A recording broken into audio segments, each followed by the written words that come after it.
Hi, my name is Yutaka. Welcome to my channel. I like to talk all things TV and film. And today I'm very excited to talk to you about a new independent sci fi rom com that just dropped for digital release. Now, this did premiere at South by Southwest in 2023 and was in theaters for a short period of time, but now it's on digital. And I really want to talk to you about it. And of course, let me talk about the name because I could ramble on and on, but it's Molly and Max in the future. Now, this was written, directed, produced by Michael Luke Litwak, who also did the VFX. Like this guy did almost everything on this film because this was kind of a passion project, you know? And what is this about? It's a sci-fi romantic comedy about a man and woman who orbits repeatedly collide over the course of 12 years, four planets, three dimensions, and one space cult. I know. It's kind of a lot. It sounds like a lot, but I promise you, it's actually really freaking good. Now, this stars Zosia Mamet and Aristotle Athari, who you may know Zosia from Girls and Aristotle or Ari from Saturday Night Live. Now, this is for the better part. Again, it's a rom com, and it's kind of in the vein of such classics like When Harry Met Sally. And throughout the course of this film, you get to see these two characters as they are interacting in different parts of their lives. And so what I really enjoy about this is you do get to see like an evolution of each of these characters go through some of their best to their worst. And then along the way, you are not only watching them truly fall in love. Like this, I'm going to tell you right now, right off the bat, the reason I love this film is just that it is a very like I walked away so happy, so joyful. And even the journey to get there was so much fun because this is funny. I mean, this is so well written. The way that, Molly and Max in the film just trade barbs back and forth, it's hilarious. I'm not like talking like gut busting, but I found myself chuckling throughout the entire film. I found myself truly getting invested with either the questions they were posing to one another or just stories about their life.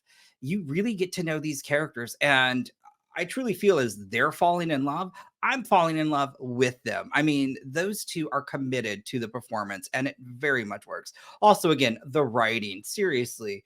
There's great commentary on AI, actually really good commentary now that it's even come up more. And then also just generally, you could even in a case without spoiling some things you could look at, I guess you could consider maybe just a discussion on people who are different. I wouldn't say racism per se, but we're talking about different types of beings. So there's that.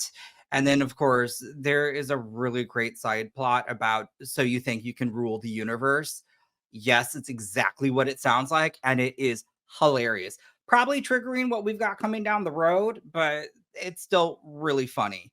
You've got some really wonderful side characters that really kind of help enhance these their backstories. But I truly believe this whole film is obviously it hinders on Molly and Max, and I really truly do feel just this genuine connection that you get to see over the course of this like 90-minute film. Not only that, again, this is a low budget independent film. So a lot of these, there are transitions that happen where you get to see a mech and I believe Michael actually built these models, so that's really fascinating. So you get to see these animated, and you some of the sets are also models that he built, and then of course the VFX backdrop. I mean, it's fascinating, but I really love it because one of the great things about this is when you first meet, you've got Molly who is trying to harvest crystals for, wants to join this space cult. And then you've got Max who wants to become this robot fighter. They all have different dreams. And at certain points, they even achieve them. Are they what they seem? I don't want to spoil that. But again, I just love each time that they meet up in life. And because this is sci fi, you get some incredible. I do mean like some of the VFX for what they did is impressive.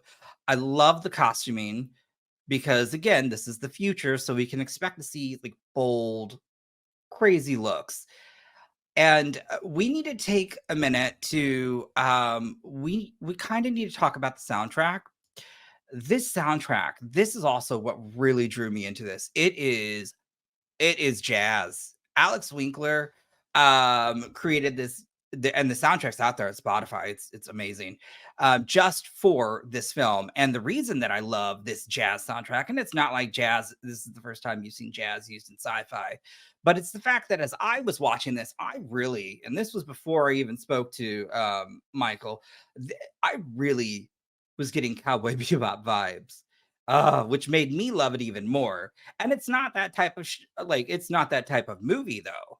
It is not, this moody action drama with a little bit of comedy. This is full on rom-com.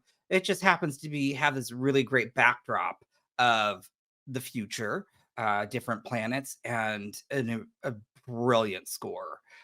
And an amazing two really charismatic performances. And I will say there was that one moment too in a certain monologue that I'm watching and I'm so invested. And the way it just suddenly like flips like this, just had me go, oh, I was gagged. It was so good. So good. So I would say if you have time, I would highly, highly, highly recommend you see Molly and Max in the future. I would give this one, again, I would give it, before I spoke with the director, I was already in love with the film and I would give it a 4 out of 5. After speaking with the director and knowing some of the behind the scenes and just what went into it, I'd probably raise it to a 4.5, but I want to be, completely unbiased and tell you my original score. It's a 4 out of 5. And I truly think it's worth a rental if you have the time and the money, because of course, your money's your money. Spend it how you want to spend it or save it how you want to save it. Seriously. But overall, yeah, this movie left me feeling warm, fuzzy, and made me feel like maybe the world isn't a shitty place. So that's nice. We do love that in a film. So yeah, it's out now digitally. And till next time, guys. Oh, also, make sure you hit that like button. Make sure you hit that comment button. And let me know. Do you want to see this? Or what's a good rom com you've watched recently? And hit that notification bell so you're notified every time I put out something new. So till next time, guys.